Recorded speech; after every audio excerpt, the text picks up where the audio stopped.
میں یہاں سے بات شروع کروں گا. جو ٹائم آپ نے بتایا بالکل درست. 11:41 پہ ہمارے گدو کے پاور پلانٹ پہ یہ فالٹ آیا اور 1 سیکنڈ کے اندر اندر فریکوینسی جو 49.5 ہرٹز کے لگ بھگ ہوتی ہے وہ ڈراپ ہوئی 1 سیکنڈ کے اندر اندر. اور اس نے ٹیکنیکل زبان میں اس کو کیسکیڈ کہتے ہیں کہ ایک یکے بعد دوسرا جو پاور پلانٹ کے سیفٹی سسٹمز ہوتے ہیں انہوں نے اپنے آپ کو شٹ ڈاؤن شروع کر دیا. ہر جگہ پہ یہ سسٹم میں گیا جہاں پہ پاور پلانٹس ہمارے چل رہے تھے.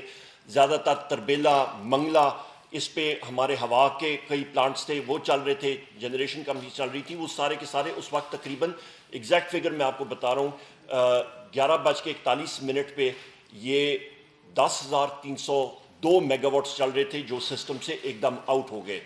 اور اس کے فوراً بعد میں خود بھی وہاں پہ نیشنل پاور کنٹرول سینٹر میں پہنچ گیا. ڈاکٹر گل صاحب بھی آگے، شبلی فراز صاحب یہاں سے مانیٹر کر رہے تھے. ہم لوگ میڈیا کو بھی اور ہم نے اپنی قوم کو اعتماد میں لیا، ایگزیکٹ بتایا ڈیٹیلز کے ساتھ کہ کون کون سے شہر کہاں پہ کتنی دیر پہ یہ آن لائن آئیں گے. اور یہ اور چند گھنٹے ہمارے لگیں گے اس سسٹم کو واپس آن لائن آنے میں.